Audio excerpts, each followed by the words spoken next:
कौवी घर में बैठी हुई थी। कालू कौवा भी नदी किनारे से वापस आ गया था।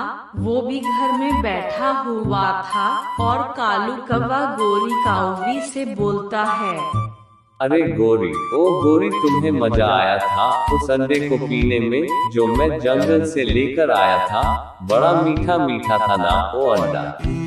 गोरी कौवी अपने पति कालू से झूठ बोल देती है कि उसने वो अंडा पी लिया है जो कालू जंगल से लाया था।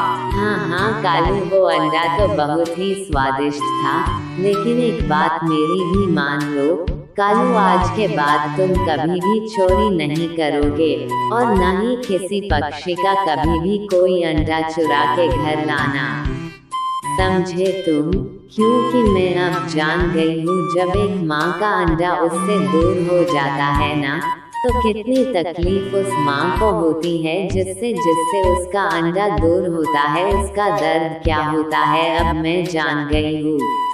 अरे गोरी, तुम चिंता ना करो, बस ये मेरा आखिरी गुनाह था। इसके बाद मैं कभी भी ऐसा काम नहीं करूँगा। मैं तुम्हारी कसम खा के बोलता हूँ।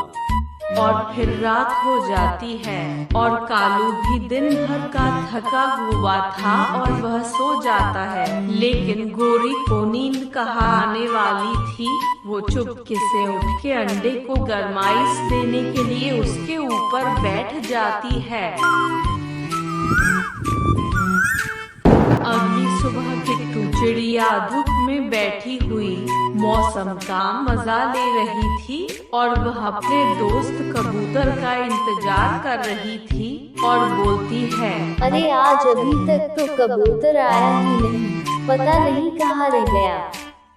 किट्टू चिड़िया इतना बोल ही रही थी कि उधर से कबूतर बड़ी ही तेजी के साथ उड़ता हुआ आता है और किट्टू चिड़िया के पास बैठ जाता है और बोलता है, अरे किट्टू बहन, माफ करना, मुझे आने में थोड़ी देर हो गई। कोई बात नहीं कबूतर भैया, हो जाता है, घर में भी बहुत से काम होते हैं। आप बताइए हमें आज भोजन की खोज में कहाँ जाना होगा? अरे किट्टू बहन, आज मैंने सोचा आज हम सब पहाड़ों की दिशा में जाएंगे भोजन लेने। मैंने सुना है कि वहाँ पर धान के कुछ पौधे हैं, पर किट्टू बहन मैं सच कहूँ तो आज तो मेरा भी मन चावल के दाने खाने का हो रहा है। अगर आपकी हाँ हो तो हम वहाँ चलते हैं। देखो कबूतर भैया, आपकी बात तो ठीक है, पर कहीं ऐसा ना हो कि हम पहाड़ों की दिशा में चावल की खोज में जाए उतनी दूर और फिर हमें वहाँ नहीं ही चावल के दाने मिले और न ही कुछ और खाने को भी ना मिले। आज हम लोगों भूखा ही रहना पड़े। अरे नहीं किट्टू बहन, मेरे पास पक्की रिपोर्ट है कि हमें पहाड़ों की दिशा में चावल के दाने जरूर मिलेंगे खाने को। मेरे एक दोस्त ने मुझे बताया था। किट्टू चिड़िया और कबूतर बैठे हुए बातें कर ही रहे थे कि तभी वहाँ पर गोरी कौवी उड़ते हुए बड़ी तेजी के साथ आती है और किट्टू चिड़िया से बोलती है, अरे किट्टू बहन नमस्ते, मैं तो बहुत तेज उड़ते हुए घर से आई हूँ और रास्ते भर में यही डर था कि कहीं आप लोग भोजन की तलाश में पहाड़ों की दिशा में ना निकल गए हो। नमस्ते गोरी बहन, क्या बात है? मुझे तुम कुछ परेशान लग रही हो, ऐसे क्या बात हो गई? सब ठीक तो है ना? बस किट्टू बहन सब ठीक है, पर मुझे आपसे कुछ पूछना है। हाँ हाँ गोरी बहन जरूर पूछो, बोलो क्या पूछना चाहती हो पूछो। किट्टू बहन मुझे आपसे पूछना ये है कि हमें अपने अंडे पे उसे गरमाइश देने के लिए किस समय बैठना चाहिए और किस समय अंडे पर नहीं बैठना चाहिए जिससे कि अंडा खराब ना हो। आप तो सब जानती हो मेरा तो पहली बार ही है और अंडा भी पहले ही खराब हो चुका है। लेकिन गोरी बहन मैं तुमसे एक बात पूछना चाहती हूँ। गोरी बहन तुम्हारा तो अंडा गिरकर टूट गया था, क्या तुमने दोबारा अंडा दिया है क्या? हाँ किट्टू बहन, मैंने फिर से एक अंडा दिया और अब मैं चाहती हूँ कि पिछली बार की तरह अब की बार कोई गलती ना हो और मेरा अंडा खराब ना हो। अरे वाह गोरी बहन, ये तो बहुत खुशी की बात है। गोरी बहन, तुम ऐसा करना, जब रात के ठंडे मौसम में तुम अपने अंडे का ज्यादा ध्यान रखना और सुबह सुबह भी तुम अपने अंडे पे बैठना, जिससे कि अंडे को गैमाइश मिलेगी। और कालू भैया से कहना कि तुम्हारा भोजन भी वो लेकर आया करे, लेकिन जब दोपहर का समय हो तो तुम पानी पी आया करना। दोपहर को अगर माँ अंडे पर ना भी बैठे तो अंडा खराब नहीं होता, और तुम्हें अपने अंडे की साफ सफाई का भी ध्यान रखना होगा। जंगल में कालू कौवा और गोरी कावड़ी एक पेड़ पर अपना घर बना के रहते थे। कालू कौवा और गोरी कावड़ी से जंगल के सभी पक्षी परेशान थे। ये दोनों दूसरे पक्षियों के अंडों को चुरा के खा जाते थे। और फिर एक दिन कालू कौवा और गोरी कावड़ी अपने घर में बैठे हुए थे और बाहर बहुत तेज बारिश हो रही थी और तेज बिजली चमक रही थी। आज गोरी कावड़ी बहुत खुश थी और वो कालू कौवा से बोलती है, आजी सुनते हो, देखो तो मैंने एक सुंदर सा अंडा दिया है। अब मैं भी माँ बन गई हूँ। अब कोई भी पक्षी मुझे बांझ कह के नहीं बुलाएगा। अरे वाह, ये अंडा तो कितना सुंदर है। मेरी तो खुशी का ठिकाना ही नहीं है। और फिर एक दिन गोरी कावड़ी घोंसले की सफाई कर रही थी, तभी वो अंडा नीचे गिर जाता है और वो गोरी कौवी का अंडा खराब हो जाता है। कालू, मैंने कभी कोई अच्छा काम नहीं किया, शायद इसीलिए भगवान मुझसे नाराज है और इसीलिए मेरी कोख अभी तक खाली है। कितने दिनों बाद मुझे अंडा हुआ था। हाय रे मेरी फूटी किस्मत, वो भी खराब हो गया। गोरी, तुम अपना मन छोटा ना किया करो। भगवान के यहाँ देर है अंधेर नहीं, हमारे यहाँ भी बच्चा जरूर होगा। बस तुम अपनी उम्मीद बनाए रखना और कभी भी ना उम्मीद ना होना। मुझे पता है तुमने सुबह से कुछ नहीं खाया है। मैं तुम्हारे लिए भोजन लेकर आता हूँ और मुझे तुम्हारी तबीयत भी कुछ ठीक नहीं लग रही है। तुम घर में ही रहना, कहीं इधर उधर न जाना। कालू, लेकिन तुम अब चोरियां नहीं करोगे और मैं भी अब सारे बुरे काम छोड़ दूंगी। और फिर कालू कौवा भोजन की तलाश में निकल जाता है। वह नदी के ऊपर से उड़ता है। वह दूसरे जंगल जा रहा था क्योंकि उसके जंगल में भोजन की बहुत ज्यादा कमी थी। फिर कालू दूसरे जंगल में पहुंच जाता है। इधर उधर देखता है, लेकिन वहाँ भी उसे खाने की कोई चीज नजर नहीं आती। वह वहाँ से उड़ने ही वाला था कि तभी उसकी नजर एक पेड़ पर बने घोंसले में पड़ी, जिसमें अंडा रखा हुआ था। बुरे काम छोड़ दूंगा, पर आज ये आखिरी बुरा काम करने के बाद क्यों ना मैं ये अंडा उठा ले जाऊं। भोजन तो मिल नहीं रहा। गोरी भी तो ताजा ताजा अंडा देखकर खुश हो जाएगी। बहुत दिन हो गए हैं किसी पक्षी का अंडा नहीं किया। और फिर ऐसा सोच के कालू कौवा वहाँ से उड़ता है और सीधे उस घोंसले में जाता है जिसमें वह अंडा रखा हुआ होता है। और फिर कालू कौवा अंडा उठाता है और वहाँ से भाग जाता है। और इधर गोरी कौवी घर में उदास बैठी हुई थी। अंडा खराब होने के गम में उसने सुबह से कुछ नहीं खाया पिया था। तभी उधर से किट्टू चिड़िया आ जाती है। कैसी हो गोरी बहन, क्या बात है, बहुत उदास बैठी हो? क्या है ना, मैं जा रही थी नदी पर पानी पीने, सोचा तुम्हें भी साथ लेती चलूं, पर यहाँ तो तुम बहुत दुखी लग रही हो। मुझे बताओ तो सही, क्या हुआ है, तुम इतनी उदास क्यों हो? किट्टू बहन, मेरा अंडा गिरकर टूट गया है और वह खराब हो गया है। कितने दिनों के बाद मुझे अंडा हुआ था। जब से मेरा अंडा घोंसले से गिरकर टूटा है, तब से ना तो मुझे भूख लगती है और न ही प्यास।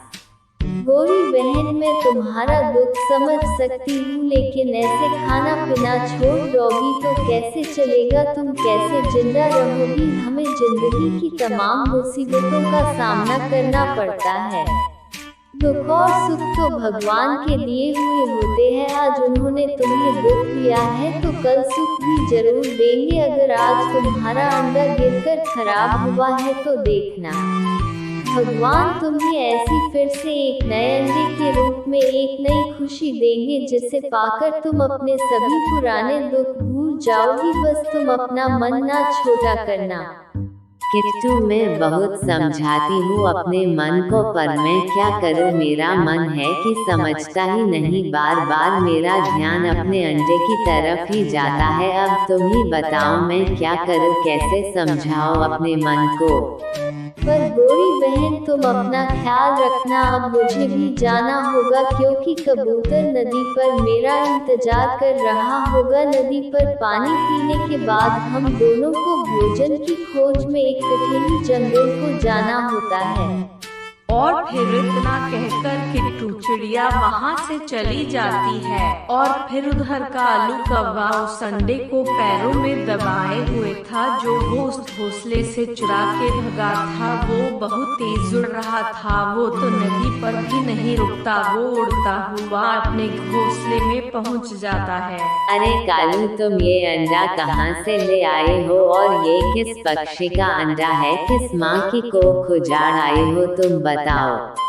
अरे गोरी, मैंने सोचा कि कल से तो बुरे काम छोड़ देने हैं, तभी एक घोंसले में मुझे ये ताज़ा ताज़ा अंडा नजर आया। फिर मैंने सोचा आज आखिरी बुरा काम कर ही लेता हूँ। अब तुम भी इतनी अच्छी न बनो, मेरी बात मानो। मैं कितने प्यार से तुम्हारे लिए ये ताज़ा अंडा लाया हूँ। इसे तोड़ो और मज़े से पी लो। मुझे पता है कि तुम्हें पक्षियों के अंडे पीना बहुत पसंद है। और अब मैं नदी पर पानी पीने जा रहा हूँ। तुम घर पर ही रहना, कहीं इधर उधर मत जाना। और ऐसा कहते हुए कालू कौवा वहाँ से उड़ जाता है। और गोरी कौवी उस अंडे को देखे ही जा रही थी। और फिर गोरी के दिमाग में एक विचार आता है, पर गोरी बहुत खुश हो जाती है और उस अंडे को उठा के घोंसले में रख लेती है और बोलती है, अब मैं इस अंडे की अच्छे से देखभाल करूंगी। इस अंडे से निकलने वाले बच्चे को अपना ही बच्चा समझूंगी। लेकिन जब तक इस अंडे को कालू से छुपा के रखना पड़ेगा। और फिर नदी किनारे कालू कौवा पानी पीकर आराम से बिठा था। तभी वहाँ किट्टू चिड़िया आ जाती है और वो कालू कौवा से बोलती है, कालू भैया, आज गोरी बहन मिली थी मुझे। वो बहुत ज्यादा दुखी है अपने अंडे के टूटने से। मैंने तो उससे नहीं कहा, पर मुझे पता है गोरी बहन गुस्सा कर जाती है, लेकिन तुमसे कह रही हूँ। कालू भैया, आप सारे बुरे काम छोड़ दे और एक अच्छे और सच्चे पक्षी बन जाए। फिर देखना, भगवान आपको संतान की खुशी जरूर देंगे। किट्टू बहन, बुरी आदतें भी छूटने में कुछ तो समय लगता ही है। ये बुरी आदतें भी धीरे धीरे छूट जाएंगी। लेकिन अब तो मैंने अपने आप को बहुत बदल लिया है। और फिर शाम हो जाती है। दोनों अपने अपने घर चले जाते हैं।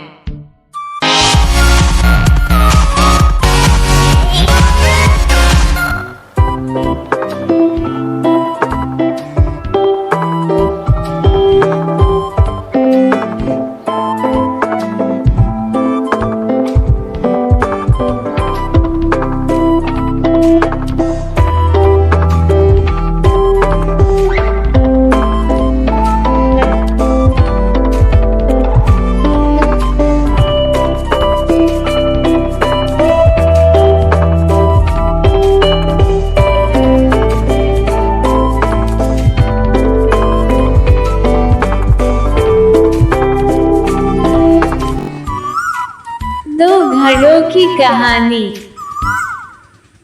एक जंगल में किट्टू नाम की चिड़िया एक पेड़ पर अपना घर बनाकर रहती थी।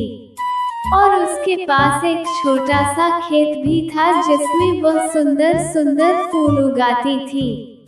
और उसके पास 2 घड़े भी थे जिसमें वो अपने घर के लिए पानी लेकर आया करती थी, लेकिन उन घड़ों में से एक घड़ा फूटा हुआ था। जब किट्टू चिड़िया नदी से पानी लाती तो एक घड़े में पानी आधा ही रह जाता।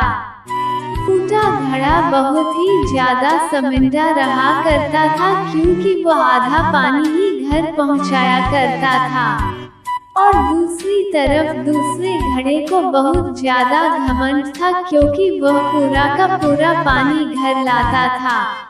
तुम आधा ही पानी लाकर मालिक की मेहनत को बेकार कर देते हो। अच्छे घड़े की यह बातें सुनकर फूटा घड़ा बहुत ही ज्यादा दुखी होता है। उन दोनों की बातें किट्टू चिड़िया बाहर खिड़की से सुन रही थी। फूटे घड़े, तुम अपने अंदर एक बुराई हमेशा देख रही हो, लेकिन मैं उसमें एक अच्छाई हमेशा देखती हूँ। इसीलिए मुझे कोई कमी नजर नहीं आई। तुम ऐसा क्यों सोचते हो कि तुम मेरे किसी काम के नहीं हो? जाने अनजाने में तुमने सिर्फ मेरी मदद ही की है। वो कैसे मालकिन, बताएंगी आप?